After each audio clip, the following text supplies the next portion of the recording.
Hello बच्चों, आज की हिंदी कक्षा में आप लोगों का स्वागत है। कल की कक्षा में हमने सूरदास के बारे में पढ़े थे और उनके पहला पद हम पढ़ते थे। देखिए इससे क्या जानकारी हमें मिली थी। सूरदास भक्ति काल के श्रेष्ठ कवि हैं। उनका जन्म 1478 में हुआ था। कहाँ हुआ था ना, दिल्ली के पास सिही नामक गांव में हुआ था। एक गरीब ब्राह्मण परिवार में हुआ था। वे अंधे थे, परंतु मालूम पड़ता है कि जन्मांध नहीं थे।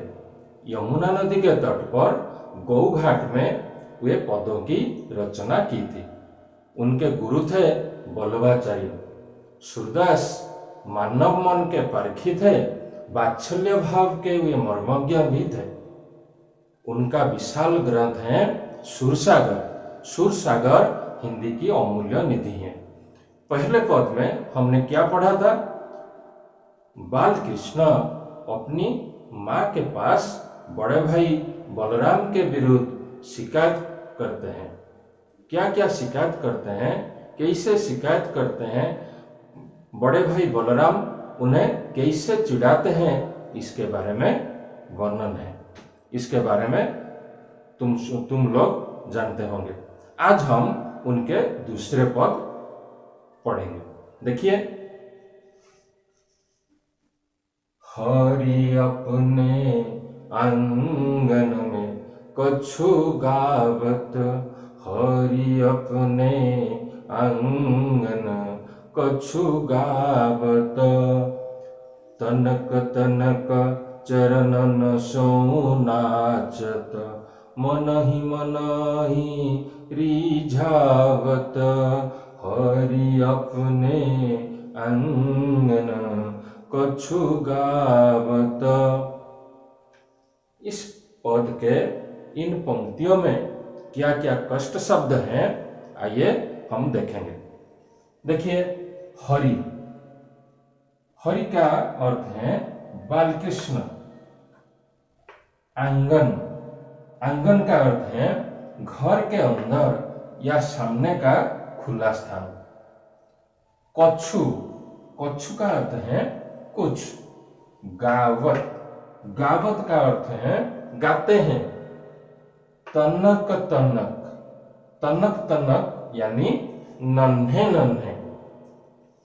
चरणन, चरणन यानी चरण या पैर या पांव। नाचत, नाचत का मतलब नाचते हैं। मन ही अर्थात मन ही मन। रिझावत, रिझावत का अर्थ है प्रसन्न होते हैं। तो देखिए, इन पंक्तियों का भावार्थ क्या है। हरि अपने आंगन कछु गावत। सूरदास जी का कहना है हरि यानी बाल कृष्ण अपने आंगन में कुछ गा रहे हैं। और क्या करते हैं। तनक तनक चरणन सौ नाचत, नन्हे नन्हे पैरों से वे नाचते भी हैं। मन ही रिझावत, मन ही मन वे प्रसन्न हो जाते हैं। ठीक है, दूसरे पंक्ति हम देखेंगे। इन पंक्तियों में बाह ऊंचाई काजरी धौरी, गयनी टेरी बुलावत, कबहु को बाबा नंद पुकारत, कबहु को घर में आवत। फिर से देखिए, बाह ऊंचाई काजरी धौरी, गयनी टेरी बुलावत, कबहु को बाबा नंद पुकारत, कबहु को घर में आवत। ठीक है, इसमें क्या क्या कष्ट शब्द हैं देखिए। बाह, बाह यानी बाहु या हाथ। ऊंचाई, ऊंचाई का मतलब है उठाकर काजरी, काजरी का मतलब काली। धौरी, धौरी का मतलब सफेदी। गेयनी, गेयनी का अर्थ है गाय। बुलावत, बुलावत का अर्थ है बुलाते हैं। कबहू, कबहू का मतलब है कभी कभी। पुकारत, पुकारत का अर्थ है पुकारते हैं। आवत, आवत का अर्थ है आते हैं। तो देखिए इन पंक्तियों का अर्थ क्या है। सूरदास जी कहते हैं बाल कृष्ण बाह ऊंचाई काजरी धौरी, हाथ उठाकर काली और सफेदी गायों को वे बुलाते हैं। कबहू को बाबा नंद पुकार, कभी कभी और क्या करते हैं ना, बाबा नंद को वे पुकारते हैं।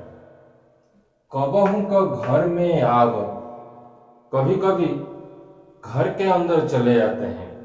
ठीक है, इसके बाद और पंक्तियां देखिए। माखन तनक अपने कर ले, तनक बदन में नावत।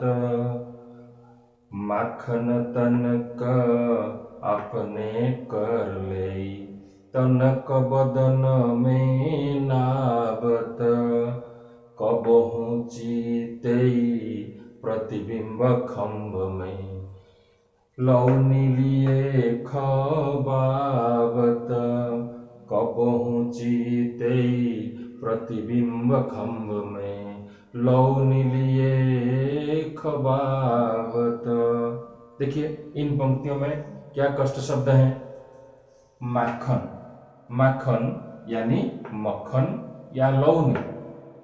तनक, तनक का अर्थ है थोड़ा सा। कर, कर का मतलब हाथ। लई, लई का मतलब लेकर। बदन, बदन का अर्थ मुंह। नावत, नावत का अर्थ है नाते हैं या लगाते हैं। कबहू, कबहू का अर्थ है कभी कभी। चित्तई, चित्तई का अर्थ है मुंह या मुख। प्रतिबिंब, प्रतिबिंब का अर्थ है प्रतिच्छवि। खम्भ, खम्भ यानी खंभा या स्तंभ। लौनी मतलब लवण या मक्खन। खबावत, खबावत का अर्थ है खिलाते हैं। तो देखिए इसका भावार्थ क्या है। सूरदास जी का कहना है बाल कृष्ण थोड़ा सा मक्खन लेकर अपने मुंह में लगाते हैं। कबहू चित्ते प्रतिबिंब खम्भ में, और क्या करते हैं अपने मुंह को खंबे के अंदर वे देखते हैं। अपने प्रतिबिंब को देखकर लौनी लेकर या मक्खन लेकर उस प्रतिबिंब को खिलाते हैं, क्योंकि उसको बोध होता है कि और एक कृष्ण उस खंभ के अंदर है। यह सोचकर वे मक्खन उसे खिलाते हैं। ठीक है, और पंक्ति देखिए। दूरी देखती जसुमती हलीला, हर्ष आनंद बढ़ावत। दूरी देखती जसुमती यह लीला, हर्ष आनंद बढ़ावत। सूर श्याम के बाल चरित ये, सूर श्याम के बाल चरित ये। नीत देखत मन भावत, नीत देखत मन भावत। इस पंक्ति में क्या क्या कष्ट शब्द हैं देखिए। दूरी, दूरी का अर्थ है दूर से छिपकर। देखती, देखती हैं। जसुमती अर्थात माँ यशोदा। हरस, हर्ष का अर्थ है आनंद। बढ़ावत, बढ़ जाता है। श्याम, श्याम का मतलब बाल कृष्ण। नित, नित का अर्थ है प्रतिदिन। भावत, भावत का अर्थ है सोचता है, भावने लगता है, तृप्त नहीं होता। ठीक है, अब देखिए इस पंक्ति का क्या भावार्थ है। सूरदास जी का कहना है, दूरी देखती जसुमती यह लीला, हरस आनंद बढ़ावत। माँ यशोदा दूर से छिपकर कृष्ण की यह लीला देखती हैं और अपने मन का जो आनंद, खुशी, वह और बढ़ जाता है। सूर श्याम के बाल चरितिये, सूरदास जी कहते हैं कि यह कृष्ण की बाल लीला है। नित देखत मन भावत, प्रतिदिन देखने पर भी कभी मन तृप्त नहीं होता। मन में वह सोच बार बार आता। ठीक है, आज इतना ही, फिर अगले कक्षा में। धन्यवाद।